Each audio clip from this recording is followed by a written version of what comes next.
चलो देखो बच्चों, आज जो है हम मैन्युफैक्चरिंग इंडस्ट्री पढ़ने जा रहे हैं। मैन्युफैक्चरिंग इंडस्ट्री जो है उसको हिंदी में विनिर्माण उद्योग कहते हैं। अगर आप बात डेफिनेशन की करेंगे तो डेफिनेशन आप देखो, production of a goods in a large quantity.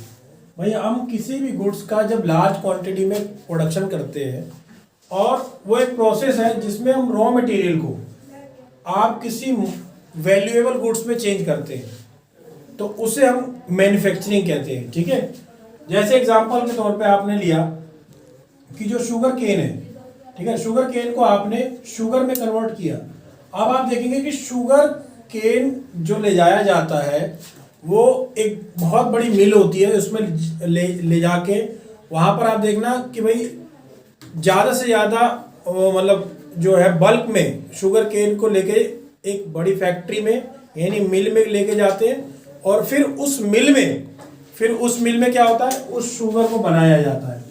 तो ये क्या हो गया, इसको हमने रॉ मटेरियल को यूज करके हमने मैन्युफैक्चरिंग इंडस्ट्री में ले जाके इसको क्या करा, हमने वैल्यूएबल गुड्स में कन्वर्ट करा। दूसरी बात क्या है कि मैन्युफैक्चरिंग इंडस्ट्री जो है हमारे इकोनॉमी के 3 सेक्टर होते हैं, प्राइमरी, सेकेंडरी और टर्सरी। तो जो सेकेंडरी सेक्टर है उसमें हम इस विनिर्माण उद्योग को यानी मैन्युफैक्चरिंग इंडस्ट्री को इस सेकेंडरी सेक्टर में रखते हैं। क्यों? उसका कारण क्या है कि प्राइमरी सेक्टर से हमें जो एग्रीकल्चर जो हमारे रॉ मटेरियल होता है वो लेकर क्या करते हैं, इसको हम यहाँ पर जो फिनिश गुड है उसको बनाते हैं। तो ये कहलाता है आपका मैन्युफैक्चरिंग इंडस्ट्री। अच्छा, एक बात और ध्यान रखना बच्चों, कोई भी कंट्री, किसी भी देश की मैन्युफैक्चरिंग इंडस्ट्री जितनी ज़्यादा स्ट्रॉन्ग होगी उस कंट्री की जो इकोनॉमी है वो उतनी ही ज़्यादा डेवलप करेगी। आप ले लें, आप अगर मान लो चाइना को ले, आप जापान को ले, यानी ये जितनी भी कंट्रीज हैं और भी कंट्रीज हैं जो डेवलप्ड कंट्रीज हैं, तो उसके डेवलप होने का एकमात्र कारण ये है कि उसके जो मैन्युफैक्चरिंग इंडस्ट्री है वो इतनी ज़्यादा स्ट्रॉन्ग है कि उसको अपना कोई भी प्रोडक्शन, जैसे आयरन एंड स्टील है ये, या बाकी जो टेक्सटाइल इंडस्ट्री है, मतलब ये सारी चीज़ें उसको बाहर से इंपोर्ट नहीं करनी पड़ती। आपने देखा होगा भारत को एक समय में सोने की चिड़िया कहा जाता था। वो क्यों कहा जाता था? क्योंकि हम यहाँ से अपने स्पाइसेस बेचते थे किनको, यूरोपियन कंट्रीज को, यानी यूरोप वाले यहाँ पर आके हमारा मसाला खरीदते थे। फिर इंडियन सिल्क, बहुत भाई कपास को प्रोडक्शन करने वाले इंडिया में हम ही पहले थे, इंडिया वाले। तो हमारा जो सिल्क है वो वर्ल्ड में सबसे बेस्ट था। तो इसको भी जो है आप आगे वर्ल्ड में हम सप्लाई करते थे, तो उस टाइम में पैसे मिलते थे, यानी फॉरेन एक्सचेंज आता था। तो इससे कहने का मतलब क्या है कि हमारी इकोनॉमी बहुत ज़्यादा डेवलप हो गई थी एक समय में, लेकिन ब्रिटिश गवर्नमेंट ने आके पूरा एक चेंज क्या किया कि हमारा यहाँ से हमें रॉ मटेरियल हमारे इधर से लेके हमें फाइनल गुड बनाकर यहीं हमारे को मार्केट बना के हमारे इधर बेच दिया, और हमारे से जो है उन्होंने ऐसे हमारे से पैसे जो है उन्होंने खींचना स्टार्ट कर दिया, और हमारी इकोनॉमी, हमारा हैंडलूम, हमारा टेक्सटाइल, हमारा पूरी तरह से जो मैन्युफैक्चरिंग सेक्टर है वो मतलब बेकार हो गया था। तो कहने का मतलब ये हुआ, आप समझ गए होंगे मैन्युफैक्चरिंग इंडस्ट्री क्या होती है, इसकी इम्पोर्टेंस क्या है, और आगे की चीज़ जो है अभी आपको मैं लिख के दोबारा बता रहा हूँ। स्टार्ट। बच्चों, अभी तक हमने जो है मैन्युफैक्चरिंग इंडस्ट्री का मतलब समझा था कि भाई मैन्युफैक्चरिंग इंडस्ट्री होती क्या है। अब देखो, मैन्युफैक्चरिंग इंडस्ट्री जिस भी देश में है तो वो देश डेवलप्ड रहेगा। भाई वो जितनी ज़्यादा ग्रो करेगी उतना ज़्यादा उसका कंट्री जो है ग्रो करेगा। तो उसके साथ और भी कई चीज़ें हैं जो मैन्युफैक्चरिंग इंडस्ट्री जब आप लगाते हैं तो उसके इम्पोर्टेंस को हमें समझना चाहिए। ये क्यों जरूरी है? तो आप देखो, सबसे पहला पॉइंट इसमें आएगा कि बैकबोन ऑफ इकोनॉमी। जो मैन्युफैक्चरिंग इंडस्ट्री होती है वो किसी भी इकोनॉमी की बैकबोन होती है। क्यों बैकबोन कही जाती है? क्योंकि अभी मैंने आपको बताया था कि हम जब देखो, आप 2 चीज़ होती है, एक तो गुड्स और दूसरा सर्विस। तो हम किसी दूसरे देश में सर्विस दें, लेकिन सर्विस क्या होती है, आप अपने कंट्री से सर्विस क्या दे सकते हैं, ज़्यादा से ज़्यादा कॉल सेंटर पे बात करके आप मतलब सर्विस दे सकते हैं। लेकिन गुड्स जब आप प्रोडक्शन करेंगे और उसको आप ऑल ओवर द वर्ल्ड आप सप्लाई कर सकते हैं, तो वो जो चीज़ है वो आपकी इकोनॉमी को ज़्यादा डेवलप करेगी और उससे क्या होगा, आपकी इकोनॉमी जो है उसका जीडीपी बढ़ेगा। तो इसलिए उसको कहा जाता है वो बैकबोन है। क्यों? क्योंकि हमारे इकोनॉमी में जितना ज़्यादा जो जीडीपी का कंट्रीब्यूशन होता है वो सारा का सारा मैन्युफैक्चरिंग इंडस्ट्री का होता है ज़्यादा से ज़्यादा, तो इसलिए इसको इसका बैकबोन कहा जाता है। दूसरा क्या है कि जितनी मैन्युफैक्चरिंग इंडस्ट्री आप मतलब जितनी इंडस्ट्रीज लगती है तो आपने देखा होगा उससे जॉब्स क्रिएट होती हैं। लोग क्या करते हैं भाई, पढ़ाई कर लेते हैं लेकिन फाइल उठा के घूमते रहते हैं। क्यों? क्योंकि उनके पास जॉब नहीं होती। लेकिन क्या है कि आपने इंजीनियरिंग का कर रखा है या कुछ भी नहीं कर रखा तो भी आपको किसी मतलब फैक्ट्री में काम, कुछ भी कहीं ना कहीं मतलब कोई ना कोई काम, मतलब 100 तरह के काम होते हैं, कोई ना कोई काम मिल जाएगा। तो मतलब वो क्या होता है कि भाई इंडस्ट्री मतलब एक जॉब क्रिएटर भी है। तो इंडस्ट्री क्या करती है, जॉब देती है। और जब लोगों को जॉब मिलेगी तो उनकी इनकम बढ़ेगी, उनकी इनकम बढ़ेगी यानी पर कैपिटल इनकम बढ़ेगी हमारे, तो कंट्री की भी जो है नेशनल इनकम भी बढ़ने लगेगी। उसके बाद हम बात करते हैं कि जब जॉब्स मिलेगी लोगों को तो क्या होगा, जो पुअर्टी है यानी जो गरीबी है वो समाप्त होगी। भाई देश इतना गरीब है लेकिन गरीबी खत्म करने का एक रास्ता क्या है, लोगों को रोजगार देना। तो रोजगार कैसे देंगे हम, मैन्युफैक्चरिंग इंडस्ट्री से।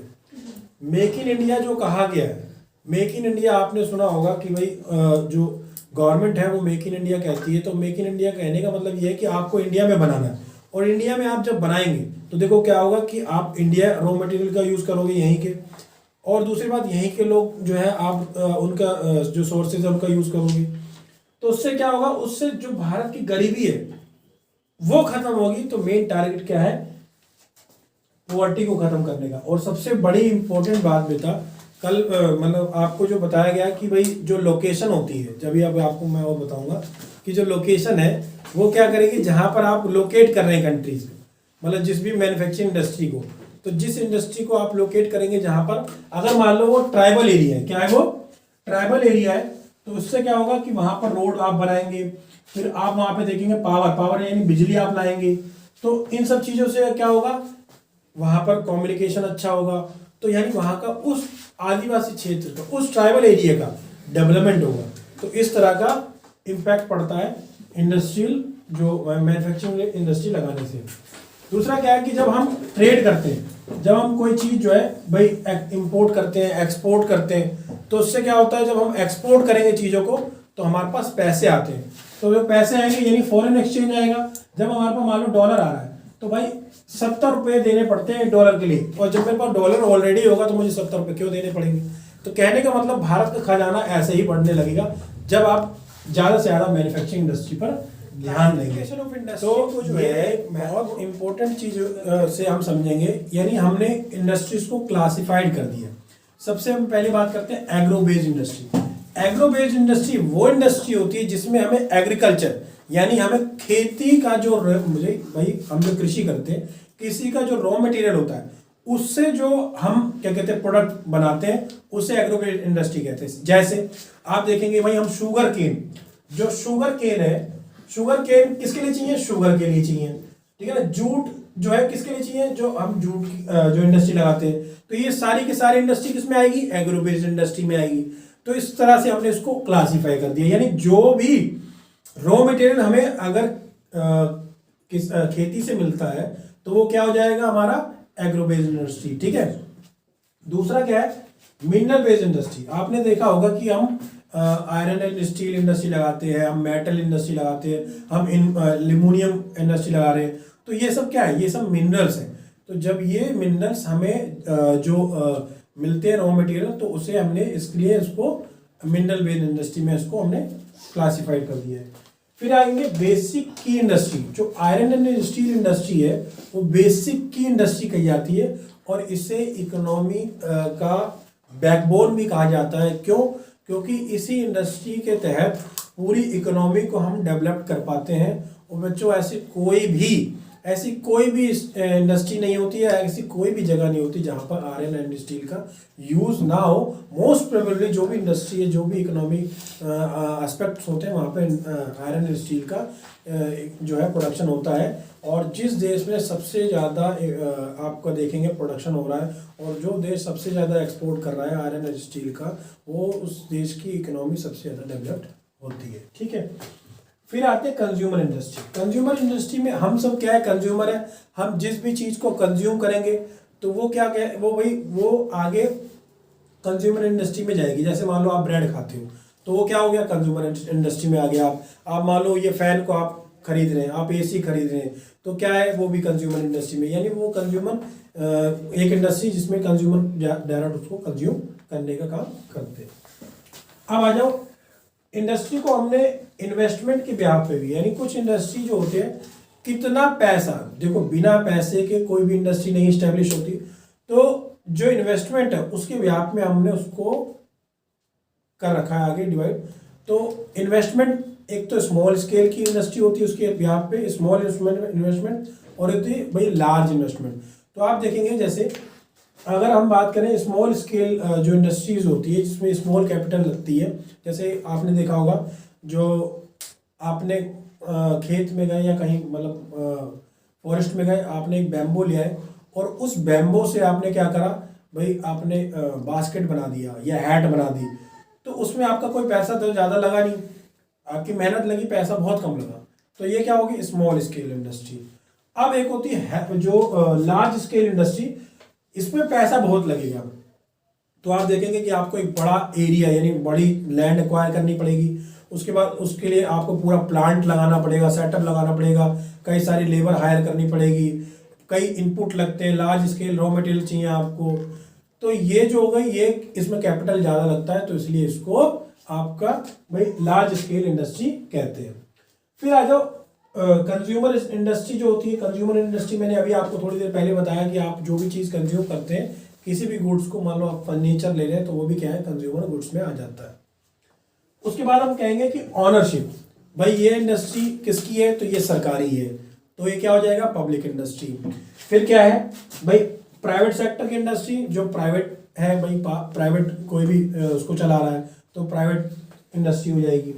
एक होती है कोऑपरेटिव, जिसमें क्या होता है कि कई सारे जो इंडस्ट्रीज है वो अपना सारे रिसोर्स एक पूल में डालते हैं और उससे क्या करते हैं, जो फायदा होता है उसको वो इक्वली डिवाइड कर लेते हैं। ऐसे आप कैसे समझ सकते हैं कि शेयर मार्केट जैसे होती है कि आपने किसी एक इंडस्ट्री में पैसा लगाया और उसका जो प्रॉफिट हुआ तो आपने सबने उसमें इक्वली उसको डिस्ट्रीब्यूट कर दिया, और लॉस भी हुआ तो वो भी डिस्ट्रीब्यूट होगा।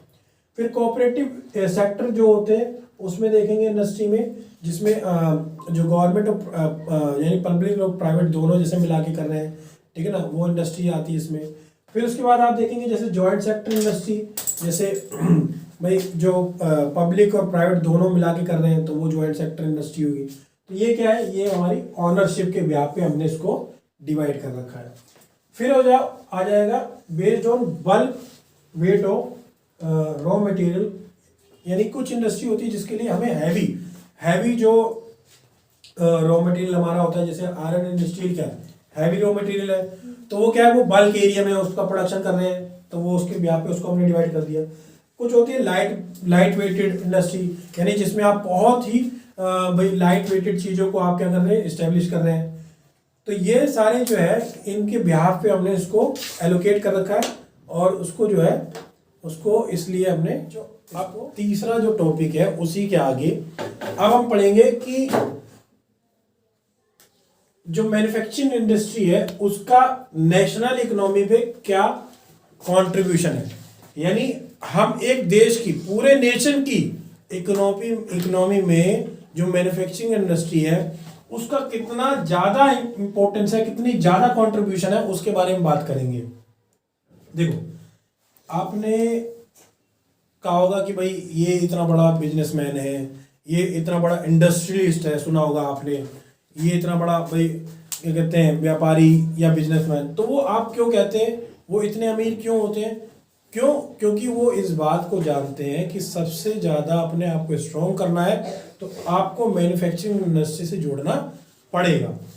देखो एक छोटा व्यापारी है, अगर वो मान लो किसी प्लास्टिक का व्यापार करता है, अगर वो 2-4 साल व्यापार कर लेता ना, अगर उठा के कचरा बेचने भी लग जाता है तो कुछ सालों बाद वो सोचता है कि यार मैं किस तरह से एक अपनी एक ऐसी फैक्ट्री लगाऊं कि जिसमें मैं इसको मेल्ट करके मतलब इसका कुछ प्रोडक्ट बनाऊं और आगे बेचूं। तो ये जो सोच है वो इसलिए है कि भाई इसमें आप अगर जाएंगे तो आपको जो है भाई इकोनॉमिकली बहुत सपोर्ट होगा, और आपको होगा तो हमारे देश को तो होगा ही। तो आपको फिगर से थोड़ा मैं समझा रहा हूँ कि हमारे जो 17% जो जीडीपी है, हमारे जीडीपी का 100% जीडीपी का 17% आप देखेंगे उसका जो वो जो है मैन्युफैक्चरिंग इंडस्ट्री में 27% वो पूरा का पूरा मैन्युफैक्चरिंग इंडस्ट्री से आता है। और उसमें भी इसके मैन्युफैक्चरिंग इंडस्ट्री के अगर इसको देखोगे आप तो 10% जो हम माइनिंग, क्वायरिंग, इलेक्ट्रिसिटी और गैस, इसको भी हम क्या करते हैं, एक तरह से आप मैन्युफैक्चर कर रहे हैं चीज़ों को, जिससे क्या कर रहे हैं आप मैन्युफैक्चर करके इसको आगे लोगों को रिप्रोड्यूस करके दे रहे हैं आप। फिर उसके बाद हमने यानी भारतीय सरकार ने NMCC एक काउंसिल इस्टेब्लिश की है कि भाई जो क्या करेगी, जिसका एकमात्र काम होगा कि किस प्रकार से आप ग्रोथ करेंगे इस सेक्टर को आप किस तरह से ग्रो करेंगे, उसके लिए आप क्या क्या चीजों को बना सकते हैं, किस किस तरह से एस्टैब्लिश कर सकते हैं। तो नेशनल मैन्युफैक्चरिंग कॉम्पिटिटिवनेस काउंसिल कि भाई वर्ल्ड में आपको, क्योंकि देखो एक कंपटीशन का जमाना है, इतना सिनेरियो है कि भाई आज वर्ल्ड में इतना ज़्यादा कंपटीशन है, तो उसको हम किस तरह से इक्वल कर सकते हैं, हम क्या क्या चीज़ों को एनहांस कर सकते हैं अपने यहाँ, तो इसलिए NMCC को इस्टेब्लिश किया गया है। फिर आप देखेंगे जो हमारा मैन्युफैक्चरिंग इंडस्ट्री है वो सेकेंडरी सेक्टर का पार्ट है। तो जितना मैन्युफैक्चरिंग इंडस्ट्री हमारा स्ट्रांग होगा उतना हमारा सेकेंडरी सेक्टर होगा। और सबसे बड़ी बात, सेकेंडरी सेक्टर से जुड़ा हुआ है हमारा प्राइमरी सेक्टर। तो जब हमारा सेकेंडरी सेक्टर हम स्ट्रॉन्ग करेंगे तो जो प्राइमरी सेक्टर के रॉ मटेरियल को हम जो ले रहे हैं तो कहीं ना कहीं हमारा प्राइमरी सेक्टर भी इम्प्रूव करेगा। ठीक है बच्चों।